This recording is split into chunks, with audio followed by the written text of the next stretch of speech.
¡Que viva la Virgen de Guadalupe!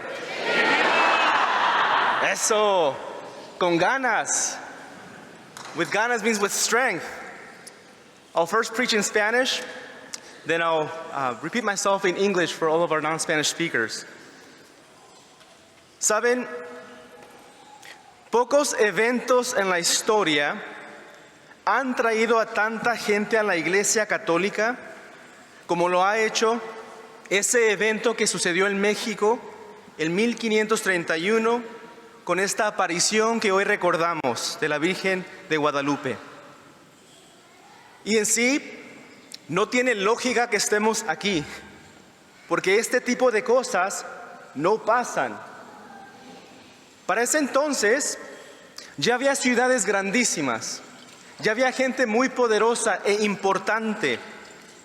Se supone que si va a haber un anuncio grande, tiene que ser en un lugar como esos. En París, en Roma, en Nueva York, pero no. María se aparece en un cerrito de Tepeyac, un cerrito completamente desconocido para el resto del mundo. Más aún, ahora es el lugar más visitado del mundo y su imagen es completamente mundial. Guadalupe se mueve. Se mueve dentro de la iglesia, se mueve en la cultura general, aún se mueve en la política. En la iglesia, la encuentras en todos lados, en cualquier lugar del mundo. Desde la Catedral de San Patricio en Nueva York, que es la capital financiera del mundo, hasta la Catedral de Notre Dame en París, es la capilla más visitada de todo ese país. Hasta si te vas a Nagasaki, Japón, entras a muchas de las iglesias ahí y lo primero que ves es la imagen de una mujer mesoamericana desde el otro lado del mundo. Dentro de la cultura, su imagen está por todos lados. Su rostro cubre murales en edificios. Hay calcomanías de ella en los carros, en los tatuajes, en la ropa, en las medallas. ¿Quién no tiene una cobija de Guadalupe? A ver, varios, hasta las cobijas. Salen películas, avienta airecito en novelas, en los comerciales, en las series. Es uno de los nombres más populares. A ver, ¿cuántas Lupitas hay aquí? Más que una, estoy seguro.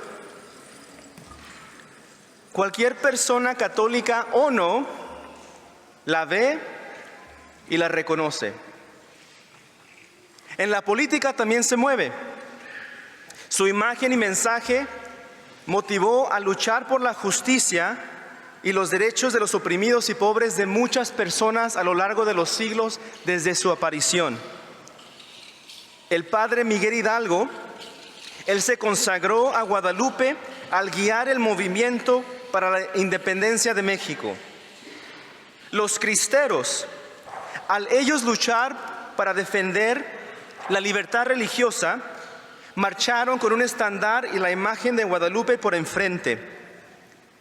César Chávez, el activista que luchó por los derechos de los trabajadores de los inmigrantes campesinos en California, organizaba marchas y enfrente de ellos estaba el estandar de Guadalupe y detrás de esa imagen todo tipo de personas, latinos, filipinos, americanos, morenos, católicos, evangélicos, judíos, ateos, gente de toda nación y de toda religión. ¿Por qué es que esta morenita ha tenido tanta influencia en el mundo?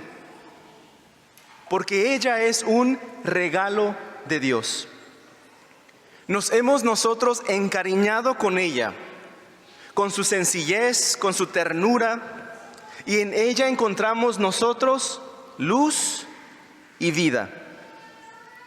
Es un regalo que llegó en un momento lleno de muerte y oscuridad en la historia de México. Ahora, desde la llegada de los conquistadores españoles a Mesoamérica en 1519, desde ese momento creció una enemistad entre el mundo indígena y los europeos. Los españoles, ellos no entendían a los indígenas, porque para el pensamiento español, en el mundo solamente había dos fuerzas opuestas, el bien y el mal. O las cosas eran positivas o negativas. Todo en la vida pertenecía a una de esas dos. Las cosas eran o blanco o negro, o verdad o falso, o bien o mal, frío o caliente, día o noche. Entonces vienen ellos y se encuentran con una cultura completamente diferente, y lo único que ellos pueden ver en ellos es el lado negativo, lo malo, la oscuridad, la muerte. Los veían y solamente veían a personas violentas, sin estudio, sin un lenguaje escrito, sin inteligencia, haciendo sacrificios humanos y necesitados de un Salvador. Y la única cosa que ellos pudieron pensar en hacer es convertirlos a la fuerza. Sin embargo, para la cultura y el pensamiento indígena, ellos experimentaban el mundo muy diferente. Para ellos las cosas no eran opuestas. Ellos consideraban de que todo lo que existía en una relación, que había bien en el mal y mal en el bien, que había algo positivo en lo negativo y algo negativo en lo positivo, blanco en lo negro, negro en lo blanco, noche en el día y día en la noche. Ahora, esta manera de pensar, esta manera de ver el mundo y relacionarse con el mundo era muy diferente. Lo que hizo que esta cultura azteca, donde crece este tipo de pensamiento, fuera una cultura muy filosófica. Ellos pensaban muy profundamente de cosas muy simples. Fueron personas muy creativas, muy poéticas. Entonces, para ellos, el lenguaje no se expresaba en palabras escritas. El lenguaje se expresaba a través de la danza, a través de la belleza, a través de la naturaleza, las esculturas, los rituales, la arquitectura, los dibujos. Para los españoles, Dios, la divinidad, se comunicaba hacia nosotros a través de la escritura, la Biblia.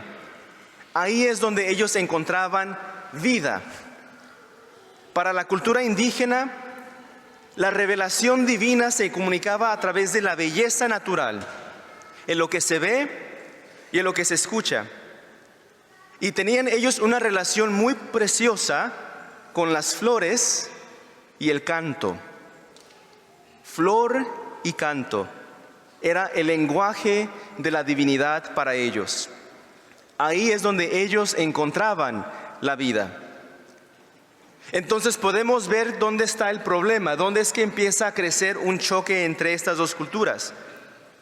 Cuando los conquistadores intentaron enseñarles a ellos acerca de Dios, tras forzarlos a aprender a escribir y a leer, a forzarlos a que aceptaran la doctrina católica y el catecismo, en lugar de ellos experimentar a Jesucristo, la divinidad a través del flor y el canto, ellos experimentan dolor y llanto.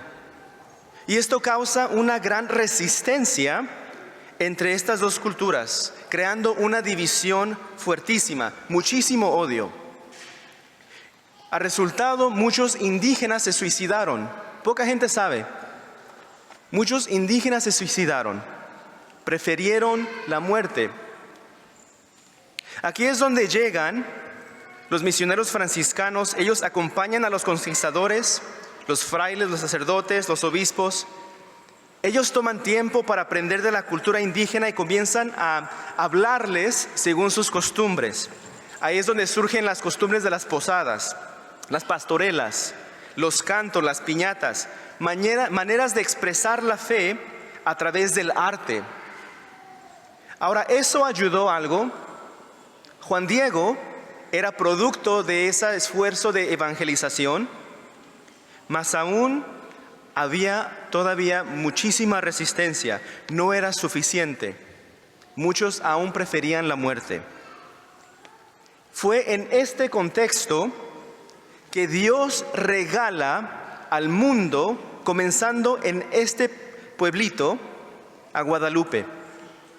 Tras una aparición que en sí es toda una obra de arte. En sí la narración, el náhuatl, el Nicanapúa, es un poema escrito en el mismo modo que están escritos los grandes poemas como Génesis. Está lleno de imágenes, llenos de poesía, llenos de imágenes simbólicas. Solo escuchen esta parte, esta traducción al español. Era un sábado, muy de madrugada. Juan Diego oyó cantar sobre el cerrito como el canto de muchos pájaros finos. Al cesar sus voces, como que le respondía el cerro, sobremanera suave, deleitosos en la tierra de las flores. Es hermoso. El poema de la narración habla directamente al corazón de la población indígena. En el cerro se escucha un canto, en la tierra de las flores, flor y canto. Guadalupe logra hacer lo que los misioneros españoles no pudieron. Ella respeta el valor del pueblo indígena, respeta su cultura, entiende su manera de ver el mundo y les habla directamente a través de ella para darles a ellos lo que desesperadamente necesitaban, y eso es vida. Toda la narración de las apariciones es un movimiento hacia la luz, un movimiento hacia la vida.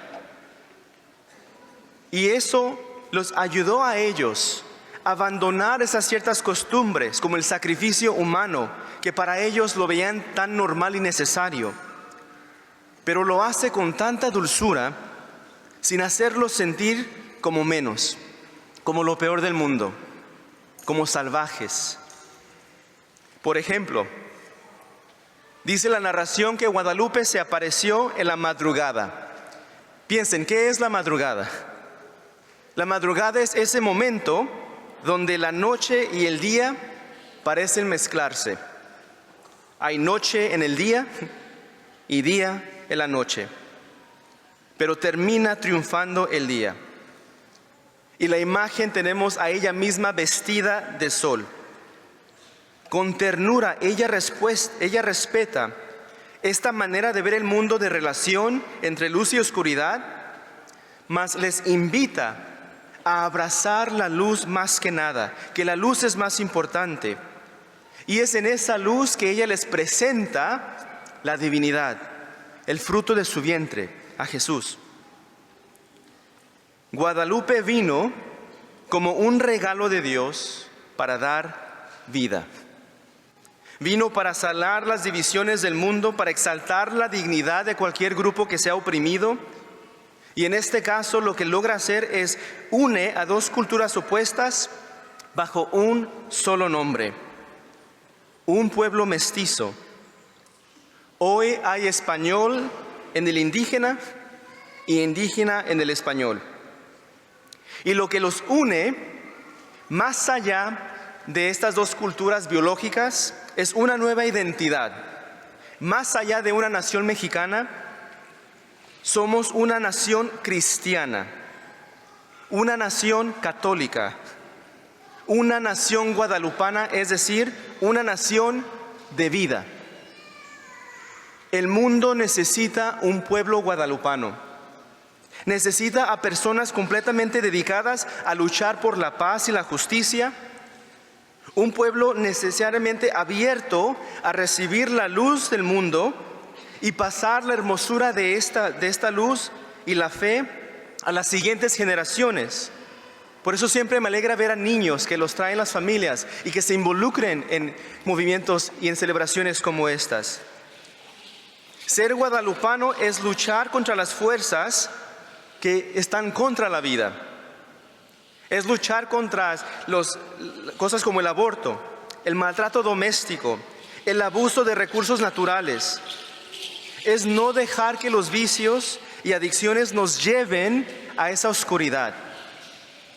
Ser guadalupanos es ser personas que dan vida, dentro y fuera de la iglesia. Una comunidad guadalupana da también vida en la iglesia, en las vocaciones. Tenemos mucho trabajo que hacer en eso aquí en la arquidiócesis, especialmente como comunidad latina. En ese sentido, todos somos guadalupanos. Por eso esta morenita se ha convertido en un fenómeno mundial. Todos nos podemos identificar con su causa, con su misión, con su anhelo por el mundo. ¿Cuál es su anhelo? Deseo vivamente que se me erija aquí un templo para en él mostrar y dar todo mi amor, compasión, auxilio y defensa, a ti y a todos los habitantes de la tierra, para oír ahí sus lamentos y remedios y remediar todas sus miserias, penas y dolores. Guadalupe desea construir un templo, ayudarnos a descubrir que ese templo se comienza en el corazón, en las familias, en nuestras parroquias, aquí en la Catedral de Seattle, en los trabajos, en las escuelas, en cualquier rincón del mundo, y nada podrá pararla. Por eso hoy, unidos bajo su santo manto, tras las flores y el canto, como un solo pueblo y motivados por su amor, nos orgullecemos llamarnos guadalupanos. Y es por eso que nosotros gritamos: ¡que viva la Virgen de Guadalupe! ¡Que viva la Virgen de Guadalupe!